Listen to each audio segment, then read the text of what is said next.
문제가 많은 곳에 은혜가 많다라고 합니다. 복음이라는 것은 가장 첫 번째로 복음을 확인할 수 있는 게 창세기 3장 15절입니다. 창세기 3장 15절은 창세기 3장 문제에 대한 해답입니다. 우리가 복음만 누리면 좋겠지만 반드시 근본 문제에 대한 해답으로서의 복음이기 때문에 우리에게는 늘 문제가 있습니다. 참 문제가 없이 늘 복음만 누릴 수 있으면 좋겠지만 그 문제 속에서 하나님 주시는 답을 우리가 누리게 돼 있는 거예요. 그래서 어떠한 문제가 없는 상태가 구원이 아니라 구원받아도 여전히 문제 가운데 있지만 그 문제들이 우리에게 더 이상 문제되지 않는 것, 그것이 구원의 축복을 누리는 것입니다. 그래서 우리는 무엇을 마무리해야 하는가? 틀린 것을 우리는 버리고 올바른 시작을 해야 됩니다. 틀린 것 속에 있다면 어떻게 되냐? 그 대표적인 결과가 염려, 걱정, 근심하게 되는 것입니다. 왜 그러냐? 문제가 있으니까. 문제가 없으면 걱정할 것도 없겠지만 문제는 영원히 있어요. 그죠? 저는 이 얘기를 들었을 때 참 충격적이었는데 우리 몸을 기준으로 봤을 때 호흡하는 것, 공기가 들어오는 것조차도 몸의 입장에서는 스트레스라고 합니다. 왜냐면 이물질이 들어오는 거니까. 원래 우리 몸에 있는 게 아니었잖아요. 근데 아니 그러면 숨을 안 쉬면 공기가 들어오지 않으면 우리가 죽는데요. 그런데도 불구하고 스트레스라고 합니다. 근데 그게 너무 미미한 거예요. 그것을 그냥 우리가 호흡하는 것을 스트레스라고 여기지 못할 정도로 굉장히 미미한데 어쨌든 우리 몸을 기준으로 봤을 때 그것조차도 스트레스라고 합니다. 이 정도이니까 어떤 것들도 우리에게 문제될 수 있다라는 것이죠. 내 생명을 유지하기 위해서 호흡하는 것조차도 우리에게 미미한 스트레스라면은 우리가 이제는 인정해야 됩니다. 문제는 있을 수밖에 없다라는 것을.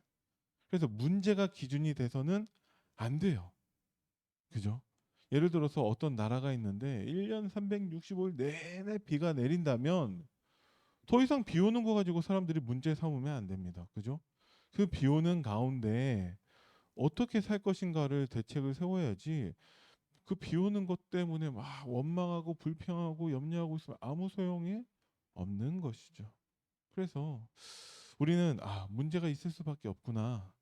그 문제를 대하던 옛 사람인 나를 마무리해야 한다는 것이죠. 그래야지만이 올바른 시작을 할 수 있습니다. 무엇으로 시작해야 되냐? 정확한 복음으로 시작해야 된다는 것이죠. 더 받을 것도 필요한 것도 없는 이름을 우리에게 주셨습니다. 그 말은 복음은 완전하고 충분하고 모든 것이다라는 것으로 우리는 시작해야 됩니다. 복음조차도 완전하지 않다면 우리는 무엇을 의지해서 살아야 합니까? 그죠? 네. 그래서 사도 바울이 하는 그 성경의 고백 가운데 부활이 없다면 우리만큼 미련한 사람들이 없다라는 말을 합니다. 믿을 필요 없다라는 얘기죠. 음. 이제 우리는 딱 확정해야 됩니다. 복음은 끝이다. 복음은 모든 것이다.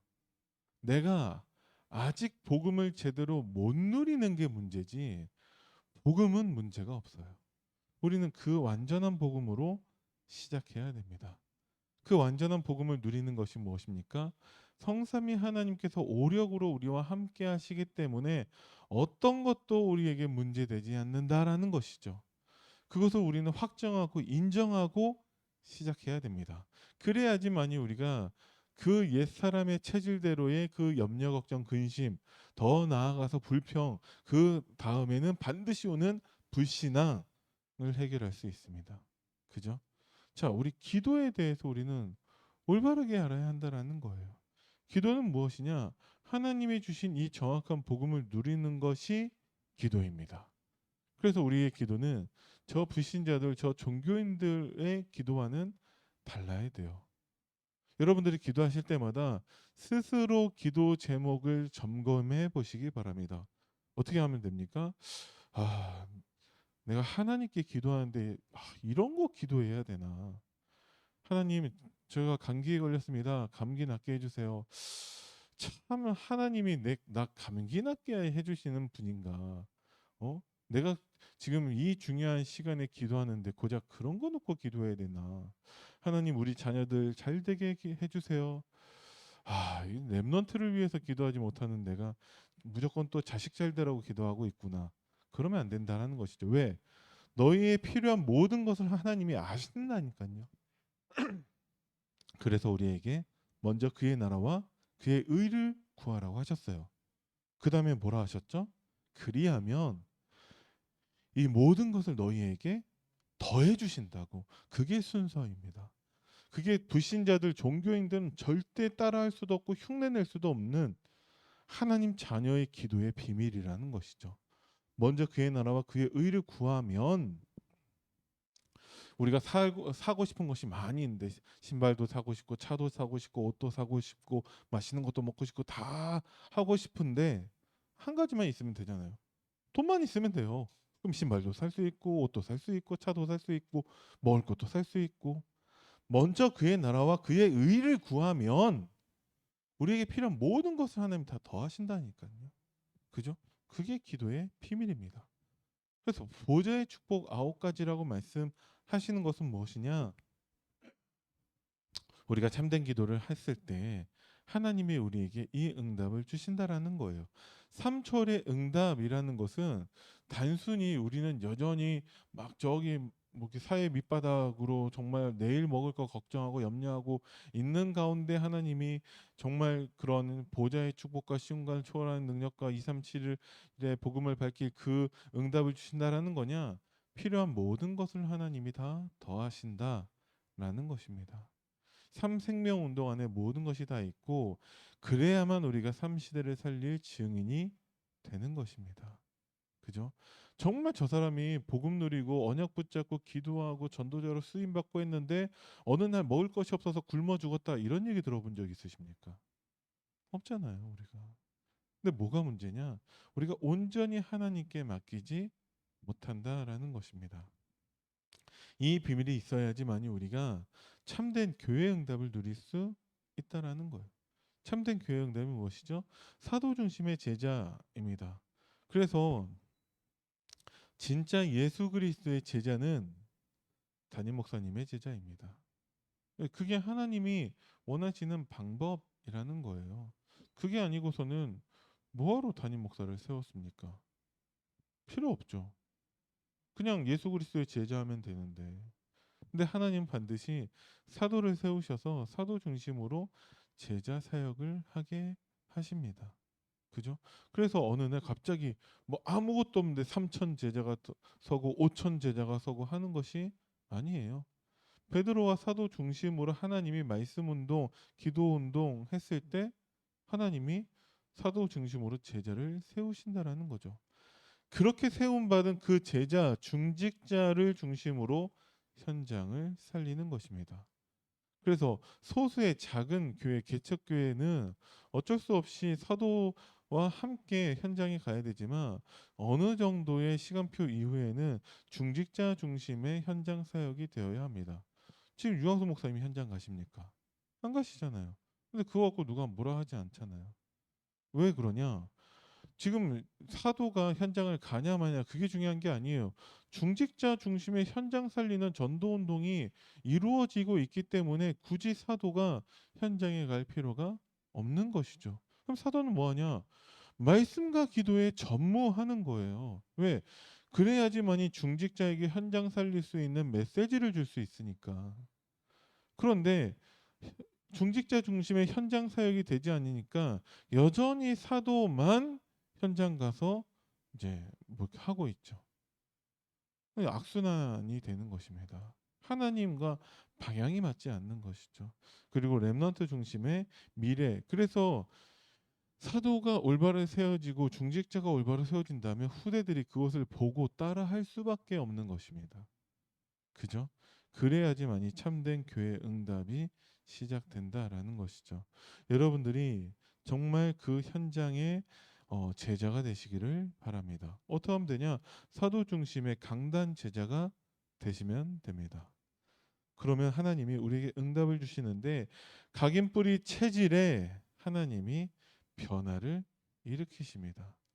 그래야지만이 우리가 걱정에 빠지지 않게 되어져요. 그래서 여러분들이 이전 것, 정말 복음 아닌 것, 염려 걱정 근심의 나를 마무리하시고 정확한 시작을 하시기를 바랍니다. 그 시작이 어떤 시작입니까? 하나님의 뜻대로 행하는 자가 올바른 시작입니다. 나의 이 말을 듣고 행하는 자가 올바른 시작입니다. 그렇지 않으면 예수님이 경고하시죠. 내가 너희를 도무지 알 수 없다. 니들 누구니? 이런 거죠.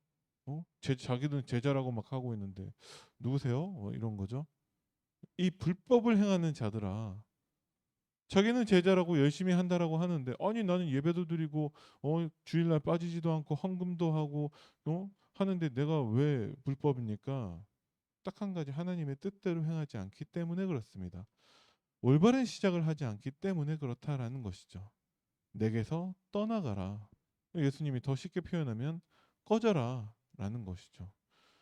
우리가 정확한 시작을 하지 않는다면, 이전 것을 완전히 마무리하지 않는다면 우리도 예수님께 그러한 경고를 받을 수 있다라는 거예요.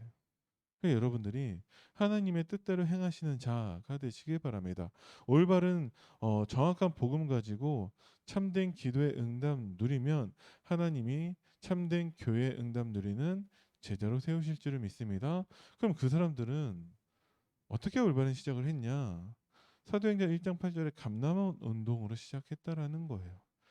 하나님이 미래를 말씀하시면서 틀린 것에서 나오도록 합니다. 여전히 어떤 틀린 것에 사로잡혀 있죠? 주께서 이스라엘을 해방하심이 이때입니까? 예수님 드디어 로마 속국된 이스라엘이 해방됩니까? 되거나 말거나. 왜 속국되었습니까? 복음 놓쳤으니까. 그러니까 지금 속국되냐 마냐 멸망하고 말고 그게 중요한 게 아니라 복음을 회복해야 된다라는 것이죠.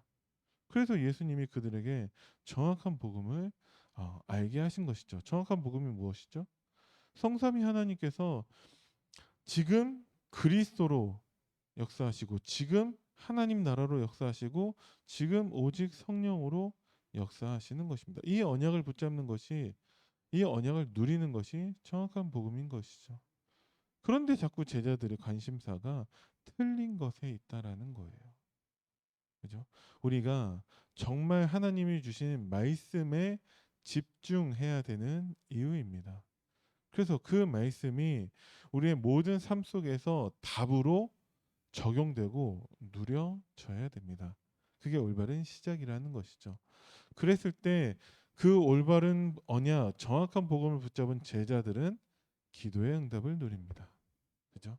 어떤 기도를 합니까? 거기에서 먼저 그의 나라와 그의 의를 구해서 몇 날이 못 되어서 약속하신 성령이 임할 것이니까 너희는 흩어지지 말고 모여서 기다리라고 말씀하셨어요. 하나님 언약 붙잡고 기도하는데 하나님이 그 언약대로 그대로 성취하십니다. 그래서 그들이 기도를 통해서 9가지 보좌의 축복을 누리고 있었고, 그들에게 하나님이 참된 치유의 응답을 주시는데, 마가다락방에 모인 그 제자들부터 그 성령의 충만한 역사가 체험되어지죠.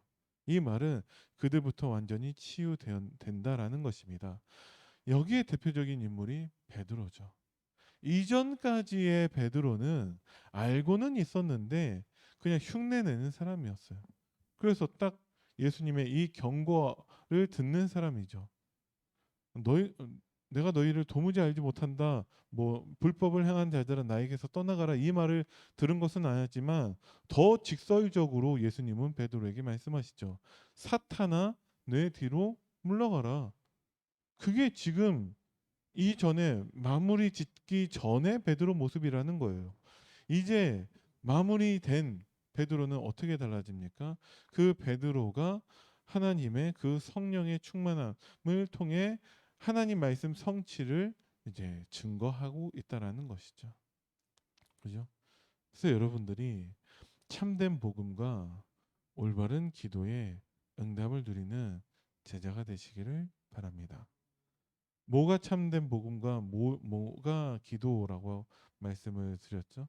저는 그렇게 생각해요. 오직 복음 붙잡고 하나님 나에게 주신 강단 말씀이 나의 모든 삶 속에서 답으로 적용되는 것. 그래서 우리의 삶 속에서 계속 말씀이 떠올라야 합니다. 그죠? 그게 아니면 말씀 집중한 것도 아니죠. 그게 아니면 우리에게 말씀을 주신 이유가 없다라는 거예요. 우리가 말씀을 떠올리기 위해서 노력하는 것이 아니라 말씀이 자연스럽게 떠올리는 상태까지 되어야 합니다. 그게 올바른 마무리된 것이고 올바른 시작을 하게 되는 것이죠. 그래서 우리에겐 정말 기도가 행복이 되어져야 해요. 다니엘이 하루 3번 늘 그 다락방에 올라가서 기도했었던 것이 고생이고 짐이고 그것이 무거운 일이었겠습니까? 다니엘은 그 시간이 너무 행복한 거예요. 유광수 목사님께서 예전에 이런 말씀을 하신 적이 있다고 합니다. 전국을 돌아다니면서 집회를 하시는데 그 돌아다니시면서 집회만 하시고 아무것도 안 하셨겠냐고요. 거기 중직자들, 목회자들이 그 지역의 최고 음식들 다 대접하고 뭐 그러시는 거예요. 근데 유광수 목사님 어떤 말씀하시냐면은 집회 끝나고 나서 식사하는 자리에 사내 진미가 다 앞에 차려져 있는데 빨리 이 자리를 파하고 호텔로 돌아가고 싶다는 거예요. 왜? 호텔로 돌아가서 하나님과 내가 기도로 소통하면 그 행복한 시간이 기다리고 있는데 지금 이게 뭐 지금 먹고 이게 뭐 이게 중요한 게 아니다라는 거예요. 돌아가서 정말 하나님과 1대1로 그 행복한 시간을 빨리 갖고 싶다. 그런 말씀을 하신 적이 있거든요. 우리에게 정말 하나님의 말씀과 이 기도를 누리는 그 집중의 시간이 가장 행복한 시간이 되어야 합니다. 이게 우리의 영적 정체성을 회복한 것이죠.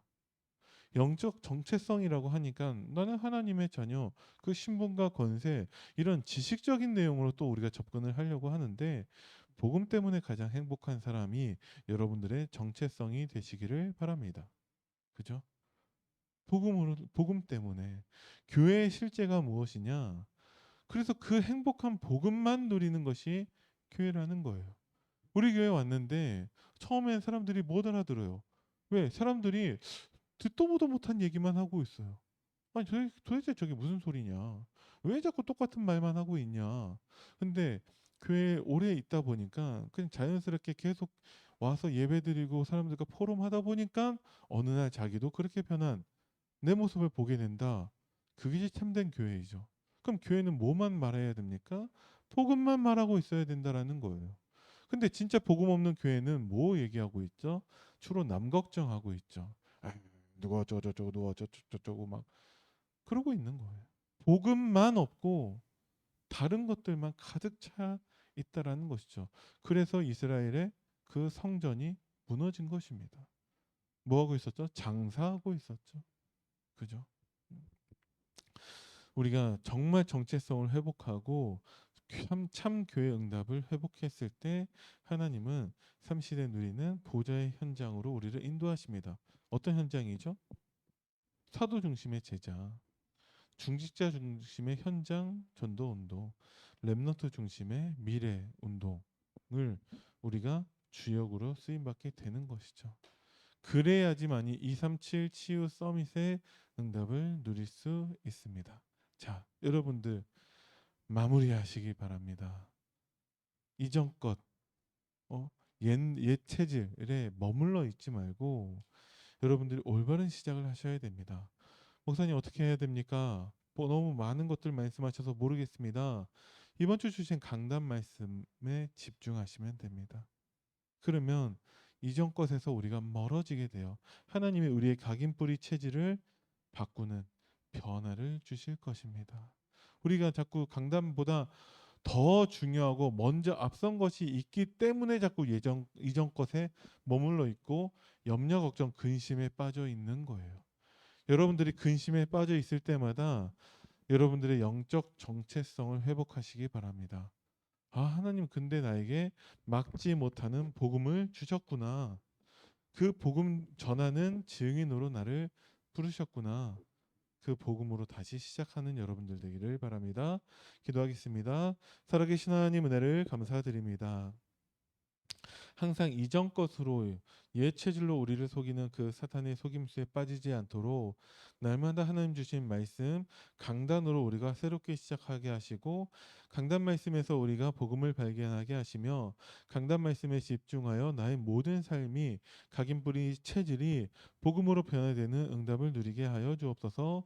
그래서 정말 사도 중심의 제자의 응답이 일어나는 우리 교회 되게 하시고, 우리 모든 중직자가 현장을 살리는 전도 제자의 응답 누리게 하시고, 렘넌트를 통하여서 다음 세대 미래를 준비하는 우리 안디옥교회 될 수 있도록 주님이 축복하여 주옵소서.